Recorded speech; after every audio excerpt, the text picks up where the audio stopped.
Vamos a redondear así más o menos la serie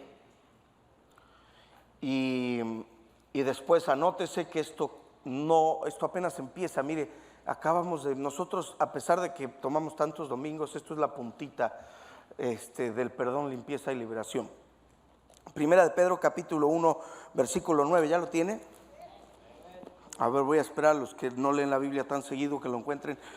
Primera de Pedro capítulo 1 versículo 9. Ya nadie va a decir que no lo tiene. Voy a leer, ¿quién lo tiene? Fíjese, es solo un versículo que vamos a leer, lo vamos a leer detenidamente. Dice, obteniendo, diga conmigo, obteniendo. Dígalo otra vez, obteniendo. Nótese que es un presente constante. No dice obtuve, obtendré, sino obteniendo el fin de vuestra fe. Diga conmigo, el fin de vuestra fe. O sea, el apóstol aquí está diciendo la finalidad de vuestra fe, el propósito de esta fe cristiana.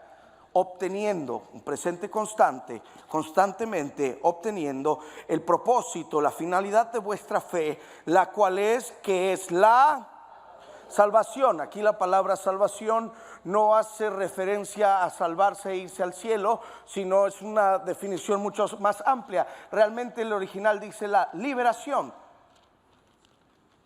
La liberación de vuestras, ¿qué? Almas. Entonces aquí Pedro nos está diciendo, este es el propósito, este es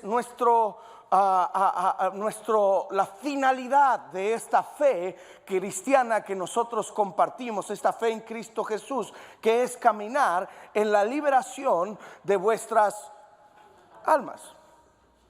Ahora pensemos un poquito, ¿qué es el alma? Bueno, nosotros somos seres tripartitos. Nosotros somos espíritu, alma y cuerpo. El cuerpo que usted tiene, mire, le voy a decir algo. Usted no es un cuerpo con un alma y un espíritu. Usted es un espíritu dentro de un cuerpo que tiene alma.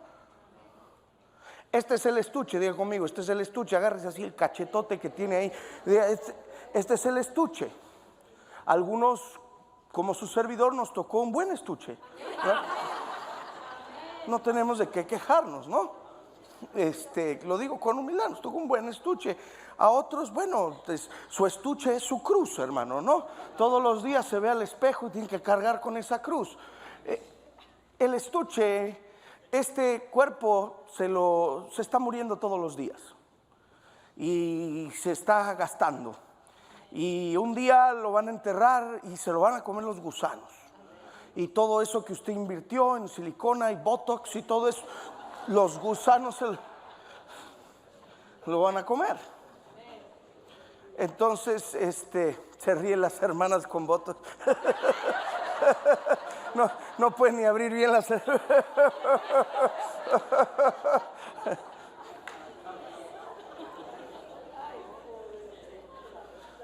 Sigue conmigo el cuerpo. Un día nosotros vamos a tener cuerpos glorificados, o sea, cuerpos perfectos. Yo aquí voy a tener un six pack bien tremendo. Algunos de ustedes van a tener pelo y toda la cosa. Ese es el cuerpo. El espíritu, sabe que ahí cuando el día que usted recibió a Cristo Jesús, el Espíritu Santo vino a morar dentro de usted. El Espíritu Santo vino a morar en su espíritu. El Espíritu le está ministrando a usted 24/7 constantemente. No es mi tema, no me voy a detener ahí. Pero desde el día en que usted recibió a Cristo Jesús, el Espíritu Santo vino a morar dentro suyo y está haciendo una obra en usted. Lo sientas o no lo sientas, el Espíritu Santo está obrando en ti. Aunque no puedas ver, Él está obrando. Siempre está obrando. Usted cree que es un versículo, no es una canción, pero encaja, hermano. ¿Bien? Algunos están buscando a ver dónde dice. Y después venimos al alma. El alma es la que anida nuestros pensamientos, diga conmigo, nuestros pensamientos, nuestras emociones y por ende nuestra voluntad.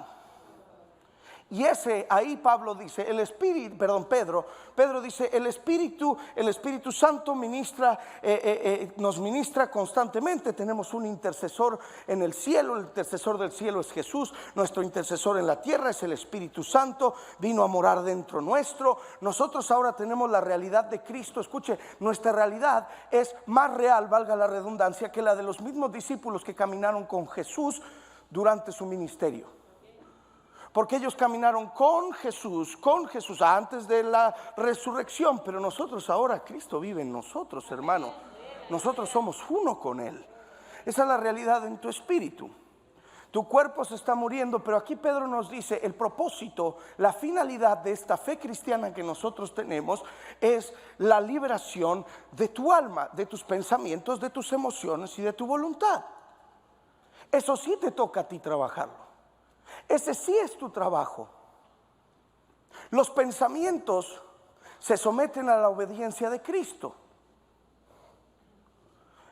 Los pensamientos tienen que atravesar un proceso de la renovación del entendimiento. Y eso se hace a través de la palabra. Hemos hablado, no me voy a detener en este aspecto. Hemos hablado mucho sobre la renovación del entendimiento, derribando todo pensamiento, lo derribamos y lo reemplazamos con un pensamiento de la palabra del Señor. Tus emociones, ¿sabe dónde se encuentra la estabilidad emocional?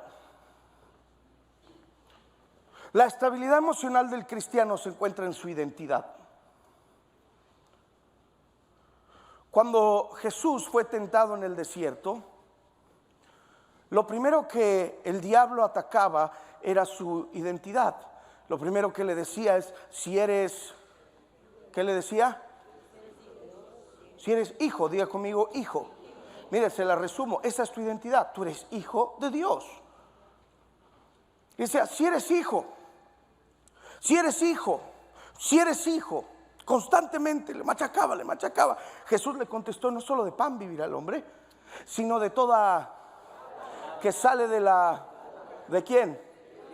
No estaba hablando de cualquier palabra que salía hacia lo loco. Se estaba haciendo referencia a una palabra que acababa de escuchar en el Jordán antes de ir al desierto, que afirmó su identidad. El Padre habló, el Espíritu Santo descendió como paloma, los cielos se abrieron, el Padre habló y dijo, este es mi...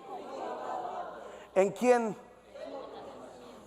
Esa es tu identidad, y esa identidad es la que te va a hacer caminar con estabilidad emocional. Es decir, miren hermanos, yo le puedo caer bien, le puedo caer mal, quizás me tendría que importar un poco más de lo que me importa, porque me importa muy poco, porque la verdad,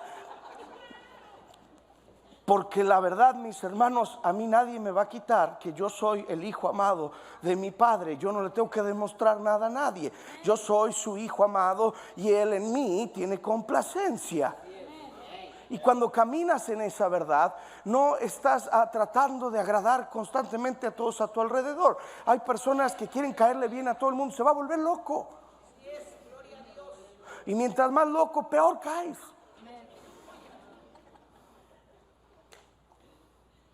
Entonces, si caminamos con una mente renovada, si caminamos con una identidad y una estabilidad emocional, entonces nuestra voluntad se empieza a alinear. Porque ¿sabe qué pasa cuando empezamos a renovar nuestra mente? Lo reemplazamos con los pensamientos de Cristo.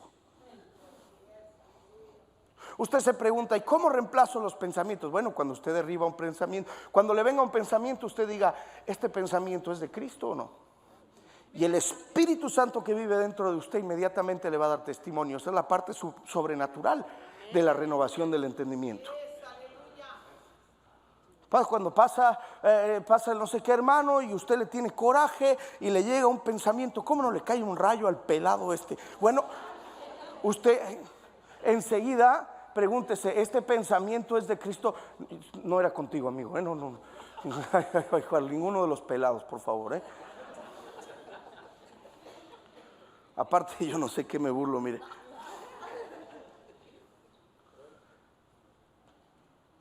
Mire, ¿es este pensamiento de Cristo? Dígame usted, que Cristo quiere que usted ande repartiendo rayos. Juan, imagínense Juan, ay, el apóstol del amor, pero también junto con su hermano decían, ay, muere, ¿por qué no se cae aquí? Se enciende todo, quémalo, Señor. Muere. Ya nos va a visitar, muere, anda en África. Oiga, cuando empieza a caminar usted, renovando su entendimiento de acuerdo a la palabra, por eso yo le voy a decir una cosa, hermano, se lo adelanto, no va a caminar usted en la libertad de su alma si usted no se aferra a la palabra del Señor. Tiene que usted caminar en la renovación del entendimiento, y cuando usted empiece a reemplazar los pensamientos que atan su alma con los pensamientos de Cristo, entonces usted sabe qué va a pasar, va a empezar a pensar como Cristo. ¿Sabe cómo se le dice a eso? Cristiano. No es el que lleva el pescadito atrás del carro, que yo me los cruzo algunos ahí en la Rayford, la Southwest, y deberían quitar ese pescadito con cómo manejan. Quítele al menos el Grace de atrás, póngale Lakewood ahí, otra cosa, hermano.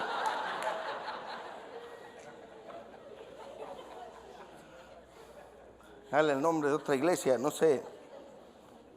No nos ande quemando, hermano. Y si no, maneje bien. Y por eso le quiero decir que esto, ¿qué le quiero decir con esto? La liberación del alma, la renovación del entendimiento, es una lucha en la vida constante. Esto no es que usted va a ir a un seminario y bueno, pues ahí se ven. Oiga, la vida enrieda nuestras almas. Con angustias, con cargas, etcétera, etcétera, etcétera. Y precisamente por eso tenemos la palabra del Señor que nos limpia, ya lo habíamos hablado. Y hay veces que tenemos que tomarnos el tiempo para que la presencia del Señor nos sane, nos restaure. Hay veces que tenemos que perdonar, tenemos que soltar. Muchas veces hay que renunciar. Y de esto hemos estado hablando y de esto seguiremos trabajando en cada detalle. ¿Qué significa renunciar? ¿Qué significa perdonar? Y hoy le voy a hablar un poco acerca de la sanidad. Y quiero cerrar esta serie orando por sanidad en los corazones. Eso sentí que el Espíritu Santo quería hacer el día de hoy. Quiero enfocarme específicamente en el rechazo, que es una de las fuentes principales de las heridas del cristiano el día de hoy. Si usted va conmigo al Salmo capítulo 3,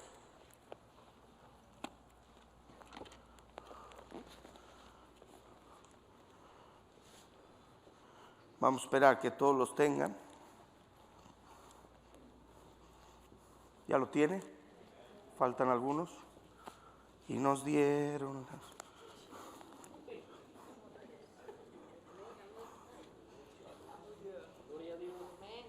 Se ríen porque conocen esa alabanza, ¿verdad?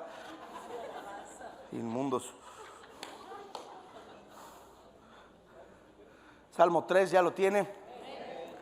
Este es un salmo de David cuando oía de su propio hijo Absalón. Ya eso le debería decir que esto está bien difícil. Esto nos da la introducción. Vamos a usar un poco la vida de David para hablar acerca de cómo el rechazo entra en nuestra vida. Yo le quiero decir algo, el rechazo no es cómo te sientes, el rechazo es un espíritu al cual tú le das lugar en tu vida. Y el rechazo, el espíritu del rechazo hace que te sientas rechazado por todo el mundo, te estanca y sigues creciendo biológicamente, pero eres inmaduro.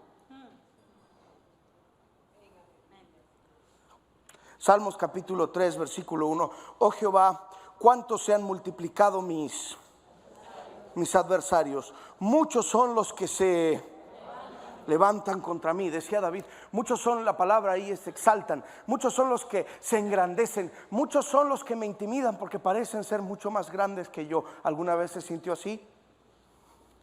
Versículo 2, muchos son los que dicen de mí, no hay para él en Dios. Fíjese qué bonitos amigos, ¿no? Qué bonita gente la que se le acercaba, le decía, mira, ni Dios te va a salvar de esta, David. Ni Dios te saca de esta. Y eran muchos los que se lo decían. Salvación, auxilio. La palabra ahí es auxilio, prosperidad y victoria. Muchos decían, David, estás tan en el horno, compadre, estás tan mal, que yo creo que ni Dios te va a dar la victoria, ni Dios te va a poder prosperar, ni Dios te va a auxiliar. Y si somos honestos, todos en algún momento de la vida nos hemos sentido así. Todos hemos pensado, hemos peleado pensamientos, Señor me abandonó, se olvidó de mí, nadie me quiere, todos me odian, mejor me como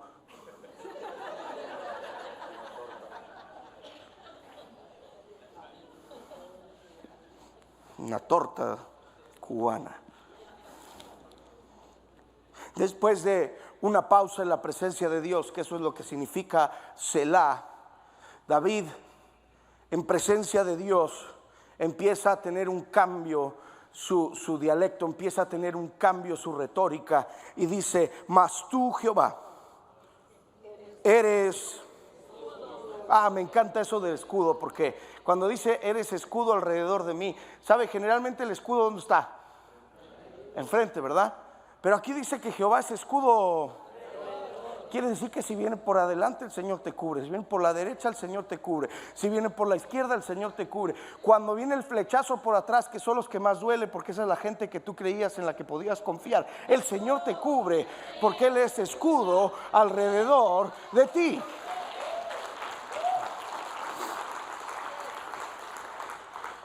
Y él dice, mi gloria. Qué interesante, David decía, esta es mi gloria, tú eres mi gloria. Sabe, David estaba huyendo de su hijo Absalón. La gloria de un rey estaba en su corona, y él ya no tenía la corona le había sido quitada.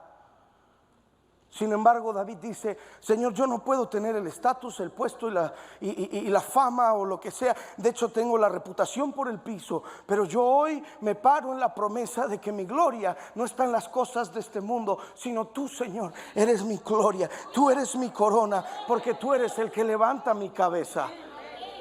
Fíjese cómo una mente renovada empieza a responder ante una de las adversidades más difíciles, que es la traición de un hijo. Versículo 4, con mi voz clamé a Jehová y él me respondió desde su monte santo. Selah. Versículo 5, yo me acosté y dormí porque Jehová me... Wow, entró en un descanso el alma de David. Y dice, en medio de todo esto, fíjese, por un lado la gente le dice, David, ni Dios te saca de esta. Y por otro lado dice David, yo me voy a echar a dormir la siesta. Oye, David, ¿no te das cuenta? Su diestra es la que me sostiene. Espérese. ¿Cuál es la diestra? La derecha. ¿Sabía que esa es la mano de poder del Señor? David dice, yo me voy a echar una siesta en la mano de poder del Señor, que de aquí nadie me toca. Algunos echan una cama, pero se duermen en su amargura. Unos tienden la cama de la envidia, unos tienden la cama de la autolástima. Algunos ya tienen que cambiar el carro, se la pasan años ya con la autolástima. Cambie de auto, hermano. Cambie de auto. Ya, guarde el violincito, déjelo para otro día y descanse en el poder que sustenta la mano del Señor. Descanse en Dios. Versículo 6, no temeré a 10 millares de gente que pusieren sitio contra mí. Levántate, Jehová, sálvame, Dios mío, porque tú heriste a todos mis enemigos en la mejilla, los dientes de los perversos quebrantaste. Versículo 8, la salvación es de Jehová, sobre tu pueblo sea tu bendición. Fíjese las palabras de David. Este salmo explica muy bien lo que es el rechazo, precisamente porque ahí llega a un punto a un punto que desbordaba el rechazo en la vida de David, pues nada más ni nada menos que su propio hijo. Porque David, a pesar de que era rey, créame que tenía mucha experiencia con el rechazo. Primero lo rechaza su padre. Lo tenían ahí cuidando las ovejas del campo. Ovejas que realmente cuando las llevaban a pastar a veces pasaban meses perdidos.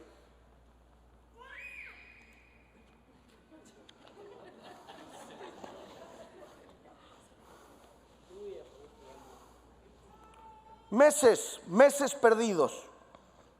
Salmo 139, David dice: fui concebido en iniquidad. David sentía el rechazo de su padre. Pues cuando vinieron a buscar, el profeta vino a buscar a quien tenía que ungir para rey. ¿Quién se imagina que fue el último de todas las opciones? Yo me imagino que David tenía, no sé, Lidia, una hermana abogada que tocaba el saxofón, que le iba muy bien en la escuela, que siempre sus papás estaban contentos con ella, ¿verdad? Y allá David me lo imagino gordo, perdido en el campo, oliendo a popó porque iban detrás de las ovejas. ¿Y qué cree que usted, que las ovejas van dejando bombones mientras caminan? Dice que David fue tomado detrás de la manada. ¿Qué deja la manada? Marshmallows, no. David, ven a ungir a tu hijo que va a ser rey. Vénganse todos. Pero falta David. No importa. Rechazado, diga conmigo, rechazado.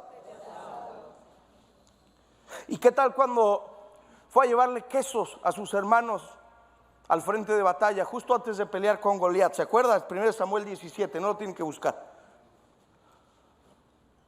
Del 17 al 29.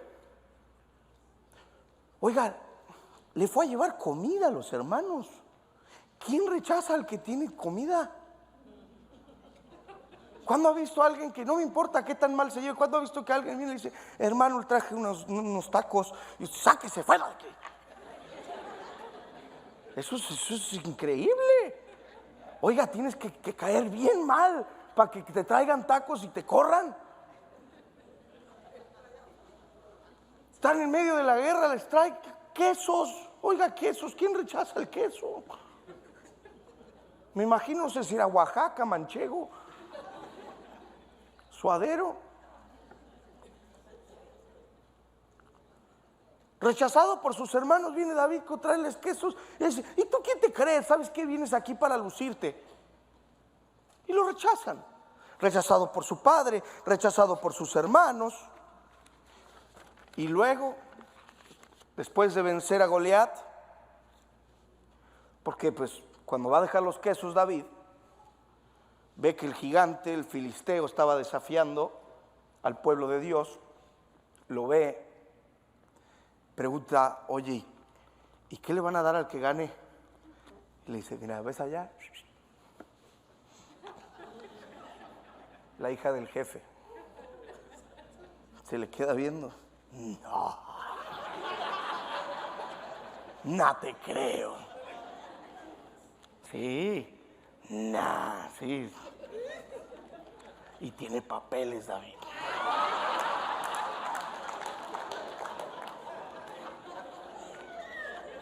Al otro día la green card. No, sacó luego.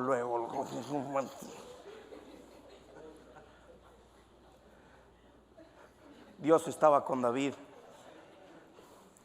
Le saca la espada a Goliat, le corta la cabeza, toma la cabeza en sus manos, empieza a ver una celebración. Pero hay algo a Saúl que no le gustó. Preguntó: ¿de quién es hijo este? Cuando le dicen de quién era hijo, se da cuenta que era el verdadero rey, porque venía de la tribu de Judá. Saúl no era de la tribu de Judá. Y desde ese momento algo cambió en Saúl. De hecho, ni lo había reconocido, porque a veces cuando estás bajo la unción, venciendo a tus gigantes, la unción hace que ni te reconozcan.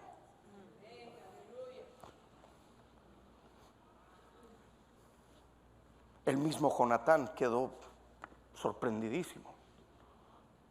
Se dio cuenta que era el ungido. Luego se quitó la espada, el cinto. Toma, yo no te voy a resistir. Y ahora David se encuentra rechazado por su suegro. 14 años lo buscó para matarlo. 14 años. Usted dice: ay, hermano, no es nada, yo tengo 35, mi suegra me trata de matar todos los días.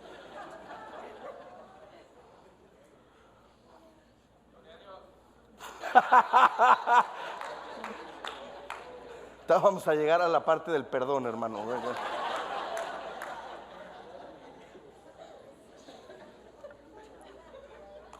Rechazado por su padre, rechazado por sus hermanos, rechazado ahora por quien parecía ser su padre espiritual, quien debería haber sido su padre espiritual, quien lo debería haber preparado para el trono, ahora lo despreciaba.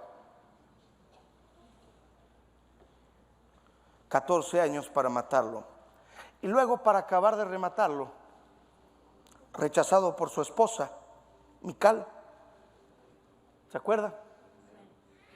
Rechazado por su esposa por haber alabado a Dios con todas sus fuerzas, se hizo vil en la presencia de Dios y no le importaba lo que la gente decía, y su esposa lo despreció. Un hombre experimentado en rechazos.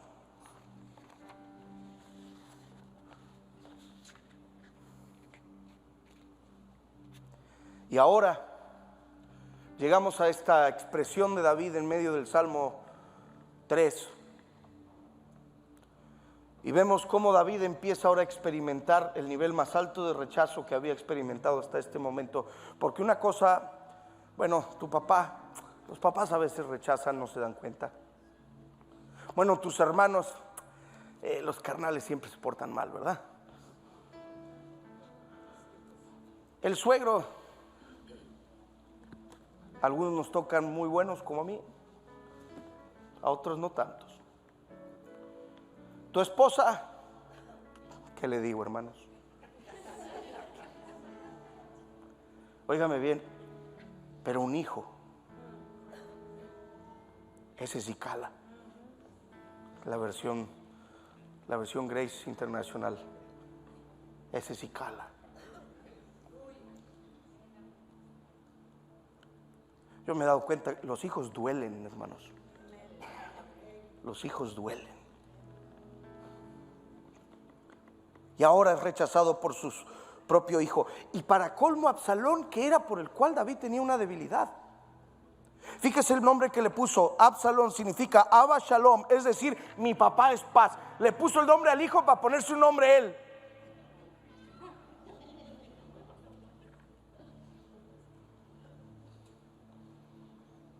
Imagínense que yo le ponga a mi hijo, ¿no?, un nombre. ¿Qué significa el nombre de su hijo? John es grande.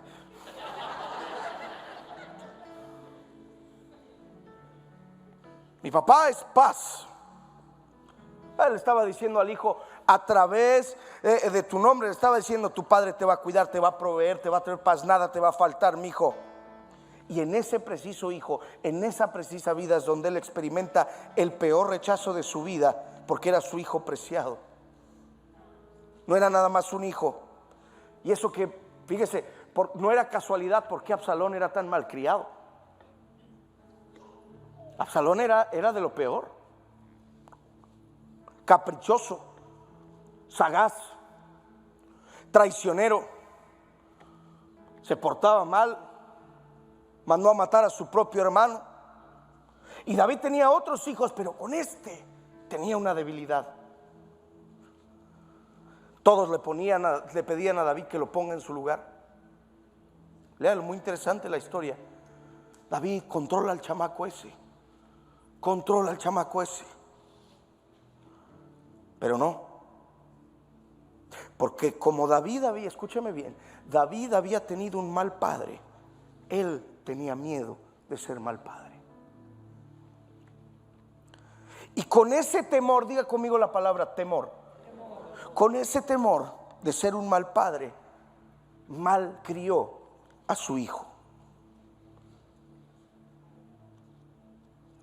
Ahora le voy a predicar. Esa es la introducción. Escúcheme bien. El rechazo entra por medio del temor. El temor es el que abre la puerta al rechazo.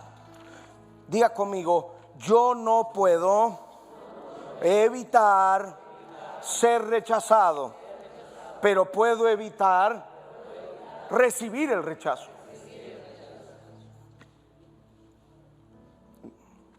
No puedo evitar ser rechazado, pero si yo decido cómo ese rechazo afecta mi alma. Esa sí es decisión tuya. El temor a la gente, a lo que la gente va a decir. Ay, qué vergüenza. Ay, qué va a decir la gente. Ay, qué va a decir Oiga, no hay expresión que me fastidie más que esa. ¿Qué va a decir la gente? Ya mi esposa sabe. ¿Qué va a decir la gente? Me da un coraje. Que digan lo que quieran, hombre. Digan lo que quieran. Me hace hervir la sangre. Me pongo grosero, por eso me callo cuando escucho eso. ¿Qué va a decir la gente? Yo me agacho porque si le digo, ¿cuántos años vamos a vivir de lo que van a decir los otros? Pero hay gente que pasa toda su vida así, hermano. Hay personas que entran a un lugar y automáticamente se sienten rechazadas. Y nadie los rechazó. Solitos. Automáticamente ya, ay, aquí nadie me quiere.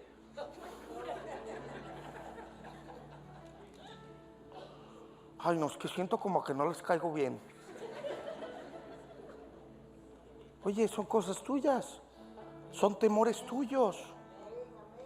Temores tuyos. La cara del hermano así es, no es contigo. Nos las pone a todos.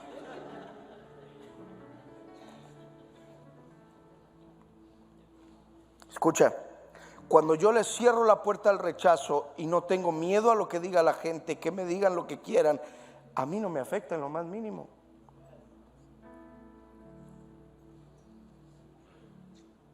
No sé si alguien aquí me habrá rechazado, yo no me siento rechazado. Mi identidad está en que soy hijo de Dios. Y te paras en el púlpito, oiga, yo estoy bajo autoridad delegada. Yo estoy aquí y mi pastor Steve sabe que yo estoy aquí parado. Y también tengo cobertura apostólica.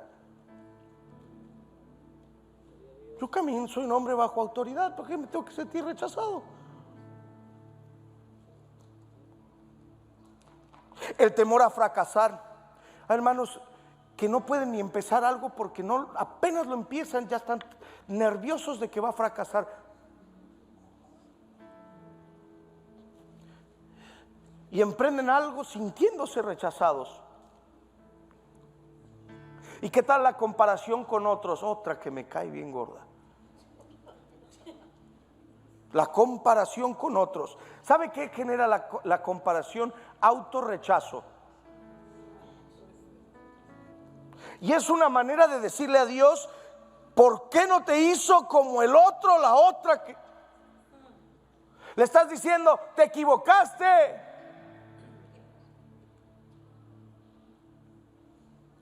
¿Por qué me hiciste así, Dios? ¿Me hiciste defectuoso? Mírame la nariz, Señor. De tucán.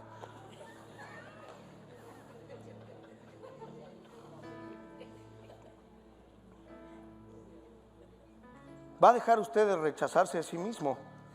Porque usted le está diciendo a Dios que se equivocó.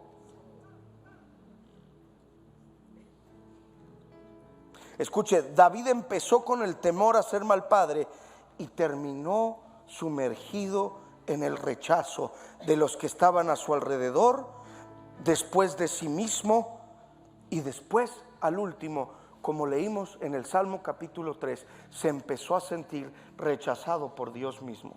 Y esa es la mayor mentira del enemigo. Tu Dios nunca te rechaza, el Padre nunca rechaza a sus hijos.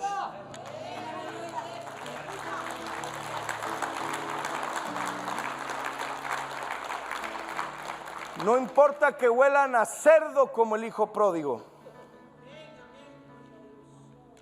siempre te esperan con los brazos abiertos. Y no es difícil creerlo para cualquiera de nosotros que somos padres aquí. Mi hijo va a hacer lo que sea, no sé qué, pero nunca va a dejar de ser mi hijo. Nunca va a ser mi hijo. Me voy a dar la vida por él. ¿Por qué? Porque es mi hijo, no sé qué decirte, es mi hijo.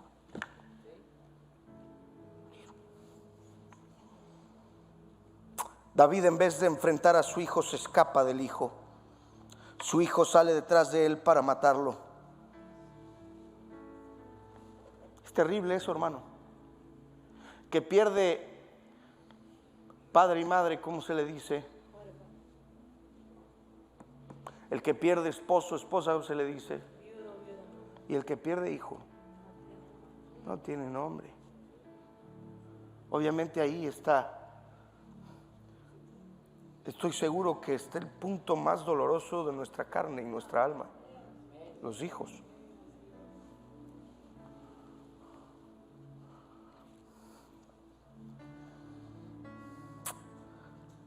Qué raro que David saliera corriendo ante las amenazas de un mocoso. Si David era un legendario hombre de guerra. Lo que pasa es que, por cierto, también tenía una élite de guerreros con él. David andaba con el SWAT para todos lados, en el servicio secreto. Si quería, ¿usted cree que David no podría haber agarrado a Absalón y encargarse de él así?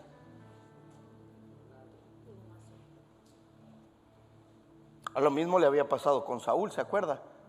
Vino uno, lo vio, dijo: ay, jefe, déjemelo, yo me lo echo, mire, con una que le dé, ya me encargo y lo dejo bien. No. ¿Sabe por qué? Absalón era hijo del pecado de David cuando cometió adulterio y cometió asesinato también. Y veía a este hijo por el cual tenía debilidad y decía: esta es la causa de mi rechazo. Y ahí entró el rechazo. Usted no puede evitar ser rechazado, pero puede evitar recibir el rechazo. ¿Y qué es lo que tiene que usted hacer hoy? Decir como David: más, pero escudo eres tú, Señor. Tú eres mi gloria. Tú eres el que levanta mi cabeza.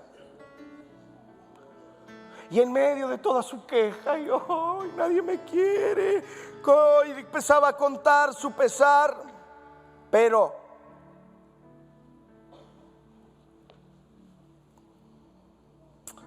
¿alguna vez alguien te ha hablado con palabras de desprecio?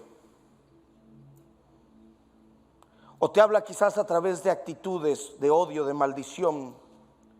Te dicen cosas que lastiman, que duelen, que son como cuchillos. Pero escúchame bien, no deja de ser una persona el que te está hablando. No le des más valor que a lo que dice Dios de ti. Es un simple mortal.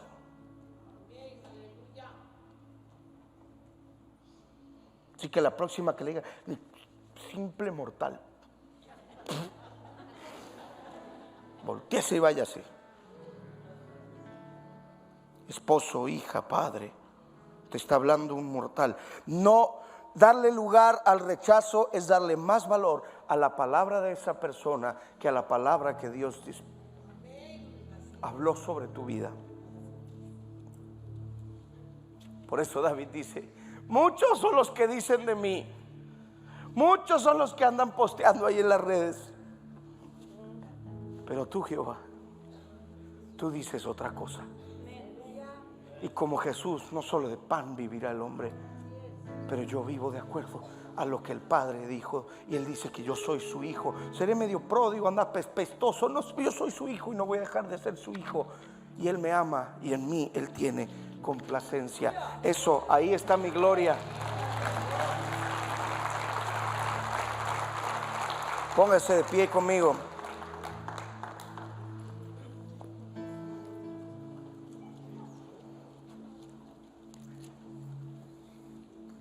Hebreos 11:1 dice: después la fe, la que, la certeza de lo que se, y la convicción.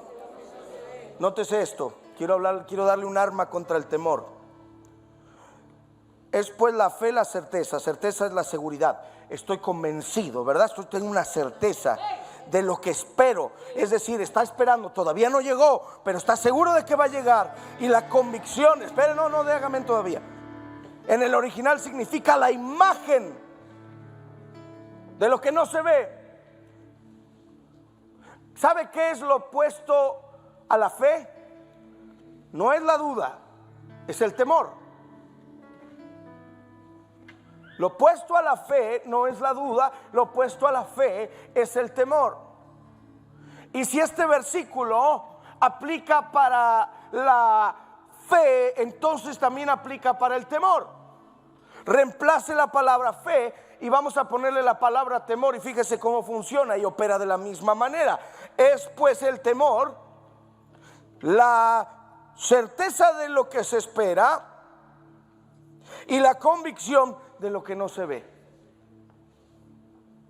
Es pues el temor la certeza, es decir, la seguridad. Estoy convencido de que algo me va a pasar. ¿Alguna vez conoció a alguien así? Está esperando, todo el tiempo está esperando que algo le va a pasar.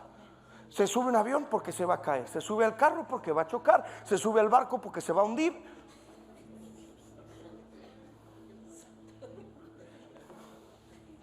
Sí. Oh, brother, no se puede vivir así. No se puede vivir así. Yo tengo un versículo que siempre le digo a mi esposa cuando empieza: ay, que cuídate, que la salud. Yo le digo: mira, amor, la palabra dice: cuando te toca, aunque te quites o te pongas.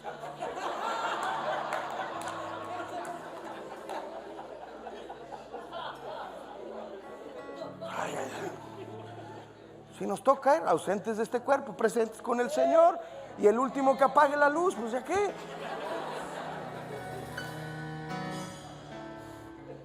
Se emocionaron, quieren irse los hermanos también, ¿no? Temor, algo me va a pasar. La certeza, y espera, la certeza de lo que se espera. Están esperando, no llegó todavía, pero en cualquier momento me cae. Ah, ¿verdad que sí? ¿Sí o no? Y le sale un granito, ya aquí se me hace que ya tengo, todo me va a tomar toda la cara, hermano, ore por mí. No, mucha grasita de cerdo, reviéntalos, que sale. Deje la tortilla o apriételos y ya. Más bonito rojo que blanco, ahí reviéntelo, hombre. Y luego ustedes las dan maquillajito y ni cuenta nos damos. Porque el domingo nadie trae granos, los veo el lunes, parecen elotes.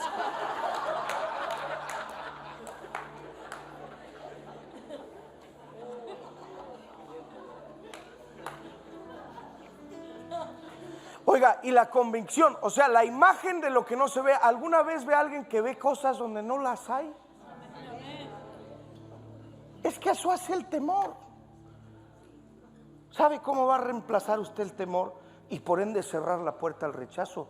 Camine creyendo en fe la palabra del Señor. ¿Qué dice la palabra acerca tuyo? Esto es, aquí está. Que no te sobrevenga el temor como a Job. Ay, pero tú eres esto, te dice el enemigo, y a veces usa a los hermanos, ¿verdad? Tú eres esto y tú eres aquello. Pues esto no dice el espejo que yo uso. Abre la palabra, dígale, espejito, espejito.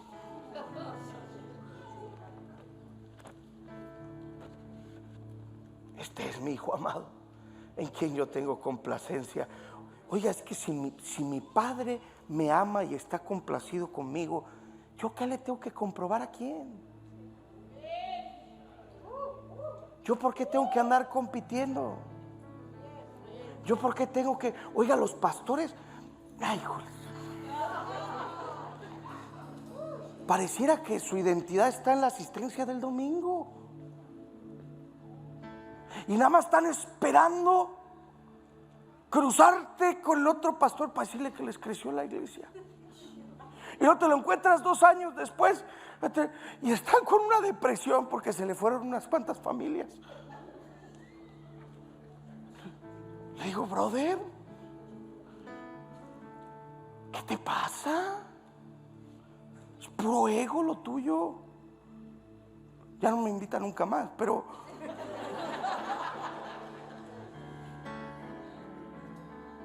no tienes identidad. ¿Qué le estás tratando de demostrar? ¿A quién? Tú eres hijo, camina, tu padre te va a bendecir. Y es más, le di una palabra. Cuando dejes de preocuparte por eso y te enfoques en las cosas del reino, la iglesia va a crecer solita. Así nos pasó aquí. Mira que le intentamos una otra y esto, enfocamos en el reino de Dios. ¿Sabe por qué esta congregación va a seguir creciendo? Porque hay una identidad fuerte. Y estamos enfocados en el reino de Dios, enfocados en su presencia. Y esto va a crecer y crecer hasta varias generaciones. Eso no tiene que ver con... ¿Y sabe qué es lo peor de todo? Que eso demuestra que el pastor cree que la iglesia y todo gira alrededor de él.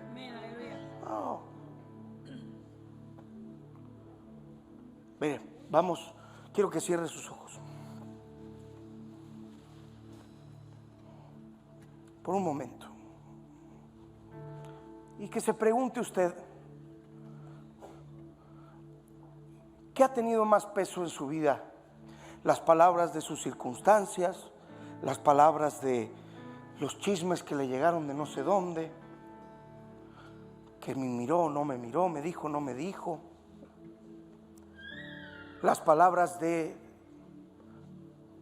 no sé, de las noticias, o lo que Dios dice acerca de usted. Pídale perdón al Señor ahí en donde está. Perdóname, Señor, porque dejé que me afecte tanto esto. Perdóname, Señor, por haber rebajado la imagen y semejanza tuya en mi vida. Perdóname, Señor. Hoy cierro la puerta al rechazo. Yo soy tu hijo y tú te complaces en mí. Ay, dile perdón, Señor. Quizás tómate unos segundos para comprometerte a quizás arraigarte más a su palabra. Quizás lo que pasa es que hace rato que no visitas la enciclopedia donde está toda tu identidad marcada ahí. Espíritu Santo, revélame la voz del Padre, la palabra del Padre que afirma mi identidad en Cristo. Esta vida va y viene, todas las cosas pasarán, pero su palabra nunca, nunca pasará.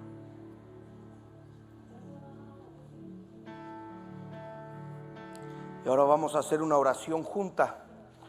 Sabe que el Salmo 62 es un salmo gemelo.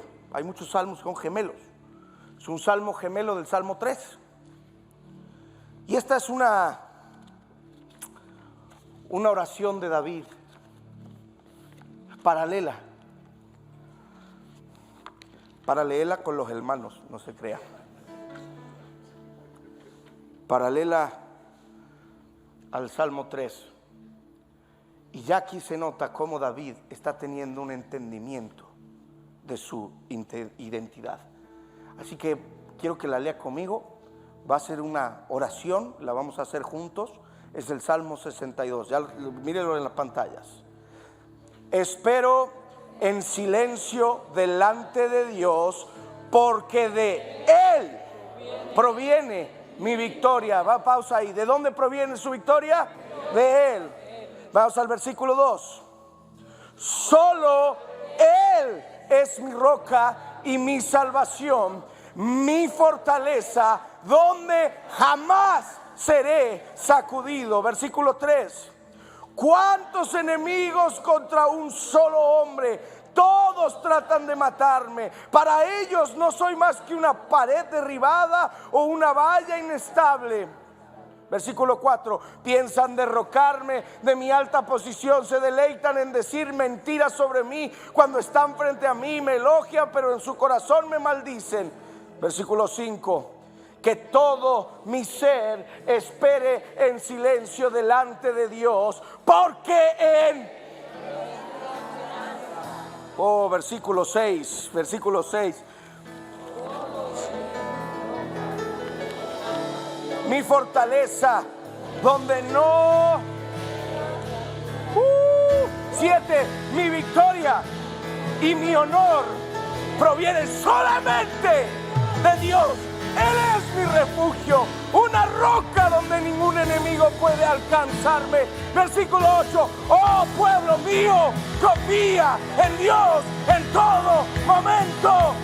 Dile lo que hay en tu corazón, porque Él